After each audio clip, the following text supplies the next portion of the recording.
2024 లేదా 25లో డిగ్రీ లేదా బీటెక్ చదివారా? సాఫ్ట్‌వేర్ జాబ్ కోసం ఎదురు చూస్తున్నారా? అయితే కోడ్ జ్ఞాన్ 100 డేస్ కోర్సులో చేరండి, జాబ్ సాధించండి.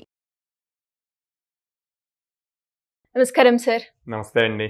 సార్, బేసిక్‌గా ఎవరికైనా కూడా అంటే బీటెక్ అయిపోయిన గ్రాడ్యుయేట్స్ ఎవరైతే ఉంటారో అంటే ప్లేస్‌మెంట్స్ వచ్చినా రాకున్నా పేరెంట్స్ నుంచి మనం మాట్లాడుకుంటే స్టూడెంట్‌కి ఏ విధంగా సపోర్ట్ అందించాలి అండ్ దాంతోపాటు పేరెంట్స్ కొన్ని మిస్టేక్స్ చేస్తూ ఉంటారు. అవి చేయకుండా ఉండాలి అంటే ఎలాంటి జాగ్రత్తలు పాటించాలి అంటారు? సో ఫస్ట్ పేరెంట్స్ వచ్చేసండి లైక్ వాళ్ళు బీటెక్ కంప్లీట్ అయిపోయింది, బీటెక్ వరకు మేము ఇంత ఫైనాన్షియల్గా ఖర్చు పెట్టాము, సపోర్ట్ చేసాము, త్వరగా తినికి జాబ్ వస్తే మాకు సపోర్టింగ్ హ్యాండ్ అవుతారు కదా అని ప్రతి పేరెంట్కి ఉంటుందండి. కాకపోతే ఉన్న దాంట్లో వాళ్ళు చేసే మిస్టేక్స్ వల్ల స్టూడెంట్స్ డిమోటివేట్ అవుతూ ఉంటారు.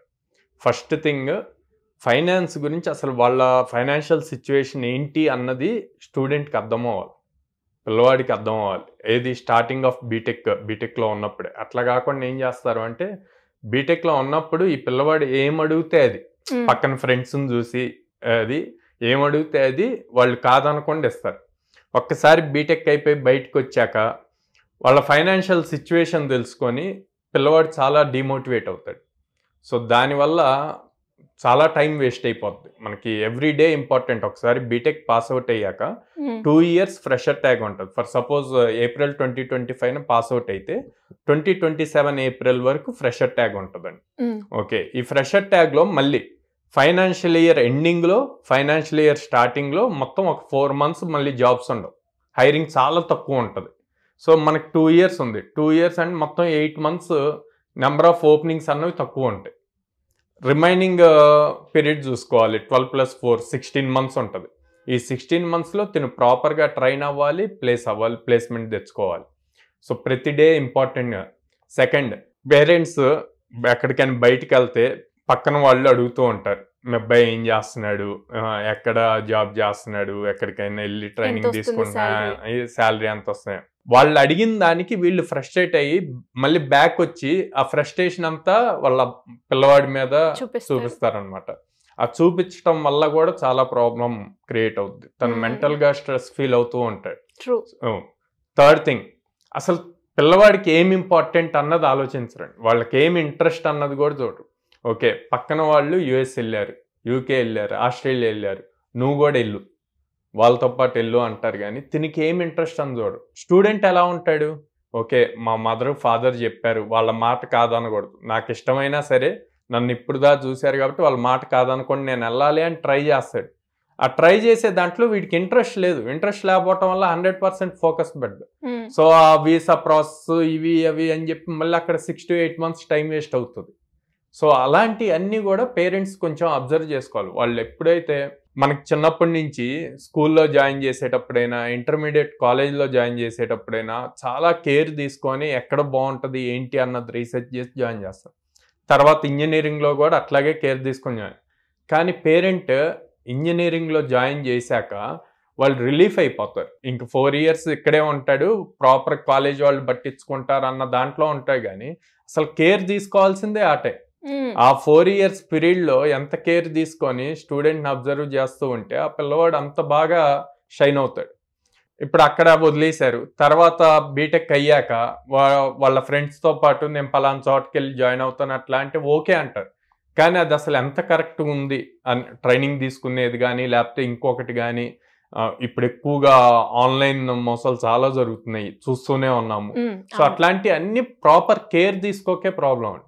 సో పేరెంట్స్ ఇట్లాంటి విషయాల్లో జాగ్రత్త తీసుకొని ఓకే బీటెక్ అయిపోయింది అని వదిలేకుండా బీటెక్ తర్వాత కూడా 4 to 5 months వాళ్ళ మీద ఫోకస్డ్గా, ఫర్ సపోజ్ కోడ్ జ్ఞాన్ అవనండి లేకపోతే ఇంకో చోట జాయిన్ అవనండి, ఎవ్రీ మంత్ ఆ ఇన్స్టిట్యూట్లో అసలు వాళ్ళ పిల్ల స్టేటస్ ఏంటి. ఇప్పుడు స్కూల్స్లో పేరెంట్స్ మీటింగ్ అంటే వెళ్తారు కదా, సో అట్లాగే ఇక్కడ కూడా ఎవ్రీ మంత్ కంపల్సరీగా కాల్ చేసైనా మా వాడు ఎలా చేస్తున్నాడు ఏంటి స్టేటస్ అని అడిగి తెలుసుకొని మోటివేషన్ ఇస్తూ స్టూడెంట్కి వాళ్ళ అబ్బాయికి అది మోటివేషన్ ఇస్తూ ఉంటే వాళ్ళు ప్రాపర్గా అచీవ్ అవ్వగలుగుతారు. మెయిన్ పేరెంట్స్ నుంచి స్ట్రెస్ ఉండకూడదు, సపోర్ట్ ఎక్కువ ఉండాలి ఈ టైంలో. ఎందుకంటే మన ఎడ్యుకేషన్ సిస్టమ్ చేంజ్ అయిపోయింది, ఇండస్ట్రీకి కావాల్సిన టెక్నాలజీ మారిపోయింది, లేటెస్ట్ అంతా ఎడ్యుకేషన్ సిస్టంలో ఉన్న సిలబస్ అంతా డిఫరెంట్. సో దాన్ని బేస్ చేసి జాబ్స్ రావాలి అంటే చాలా కష్టం. ప్రతి ఒక్కళ్ళు కంపల్సరీగా బీటెక్ ఆర్ డిగ్రీ అయ్యాకో లేకపోతే లాస్ట్ సెమిస్టర్లో ఇట్లా latest technologies, proper practical oriented technologies నేర్చుకుంటేనే జాబ్ వస్తుంది. ఖచ్చితంగా ఇక్కడ మేజర్ సపోర్ట్ కావాలండి. True sir. మీరు అన్న పాయింట్ లాస్ట్ లో ఏదైతే అన్నారో, అంటే మన సిలబస్ వేరు, మన కరికులం వేరు. బయట జాబ్ చూస్తే దానికి కావాల్సిన ప్రొఫైల్ వేరు. ఖచ్చితంగా ఒక బీటెక్ అయిపోయిన స్టూడెంట్ మళ్ళీ ఏదో ఒక స్కిల్ ని కనుక వాళ్ళు అడాప్ట్ చేసుకోకపోతే ప్రజెంట్ ఉన్న సొసైటీలో అండ్ అలాగే ఒక జాబ్ ప్లేస్ అయ్యే ఛాన్సెస్ లో చాలా ఇంపార్టెంట్ రోల్ ప్లే చేస్తుంది అని చెప్పొచ్చు. అండ్ అలాంటి పరిస్థితుల్లో మీరు అన్నట్టుగానే పేరెంట్స్ కూడా తెలిసి తెలియకుండానే ఈ మిస్టేక్స్ అని చేస్తూ ఉంటారు. చాలా మంది కూడా ఈ వీడియోని ఇంకొకసారి చూసి వాళ్ళు ఏ పాయింట్ లో స్టక్ అయ్యారు అనేది కనుక రియలైజ్ అయితే స్టూడెంట్ కెరియర్ అనేది చాలా బాగుంటుంది. సో ఇప్పటి వరకు ఆల్మోస్ట్ ఎంత మందికి కోడ్న్యాన్ లో ప్లేస్మెంట్స్ అనేవి ఆపర్చునిటీ వచ్చాయి సార్? 3800+ స్టూడెంట్స్ అయ్యారండి. 2025 లో 230+ స్టూడెంట్స్ అయ్యారు. సూపర్. మే మంత్ లో 30 స్టూడెంట్స్ అయ్యారు. గ్రేట్.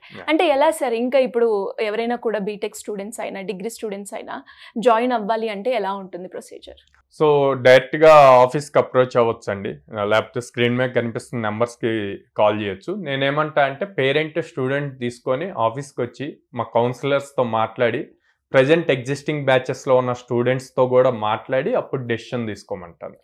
సో వాళ్ళకున్న క్వెరీస్ అన్ని కూడా రిజాల్వ్ చేసుకోవచ్చు. ఎక్కడెక్కడ ఉన్నాయి sir branches?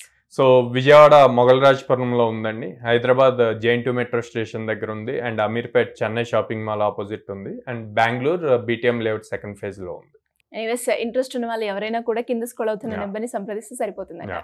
Thank you sir, thank you so much. Thank you అండి.